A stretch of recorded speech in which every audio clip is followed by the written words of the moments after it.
Hey guys, Chris Superfast RC, and today I'm going to be giving you an overview on this little SKYRC setup station.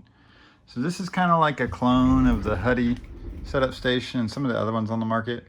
It's not exactly the high standards of the Huddy, but I've got my truggy in it here, and it's definitely an aid when you're setting your static camber like we're doing up front. You can also set your caster if you would like.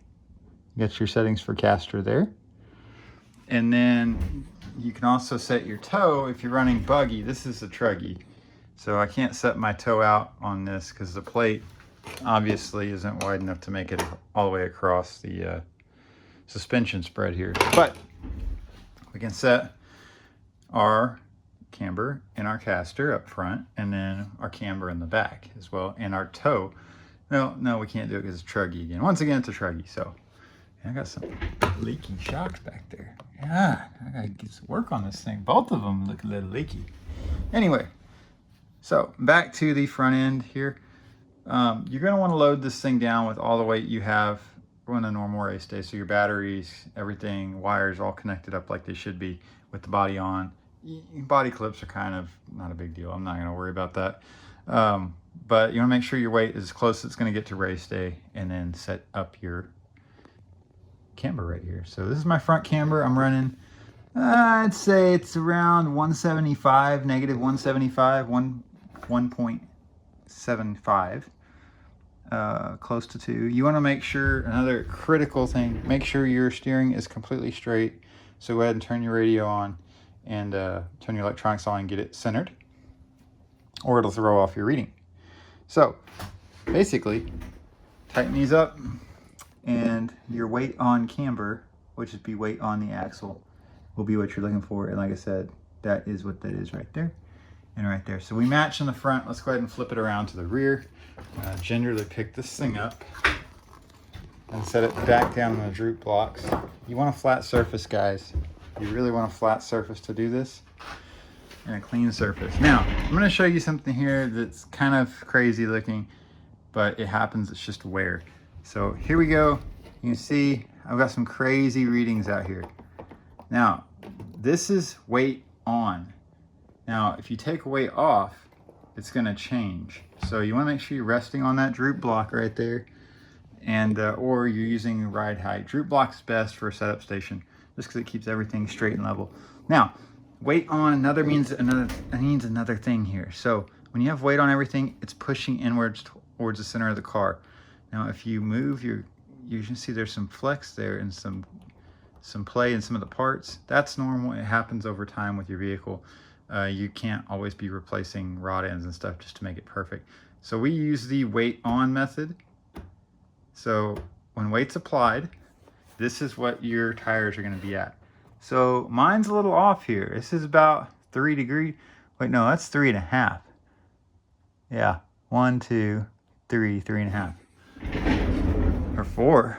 So we're going to want to wrench that in a little bit. It's a little bit too leaned in for my liking. I'm going to shoot for around 2. So I had my little gauge, my little tool out here. I moved it over here. So let's go grab it real quick. So what we're going to do is we're going to go ahead and lengthen the length of this link right here.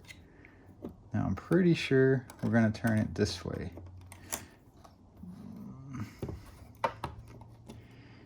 Okay, I'm gonna do 2 turns on this side. All right. No, that's going the opposite direction. We want to go in. All right. It's either one way or the other, guys. I can get it for you there. So we got 2 back. I'll pull 1 more in. Let's shoot for 2. All right, so we're about 2 right there.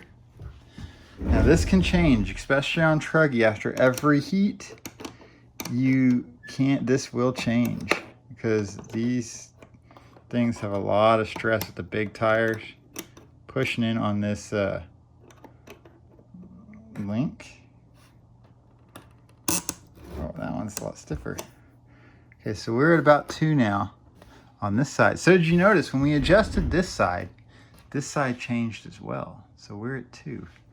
Now, what I'm going to do is I'm going to go ahead and pull the droop block out. We're going to move the suspension a little bit. And I'm gonna put the droop block back in, push down, set it on the droop block. Just make sure our readings stay the same. And they did. Now, like I said, on Truggy and even on buggy, this can change after every race. So you want to make sure after every race day you reset and check that this is the same. Now, you can use tools like this and get away with it, but it's not as accurate as a setup station. You can use this while you're at the track just as a quick and dirty, just to make sure. But you always want to go back here and check and make sure that your readings that you're going for match on your setup station. Like for here, let's see, we're at about 2. What is this reading now? Right at 2. Okay, 2. Right between 2 and 3. That's about right. Yeah, we're right on there. Actually, I need to come down a little bit. Yeah, we're right at 2. So it does check out. You can check on this side as well with your gauge if you want to, just for sanity check. And there you go.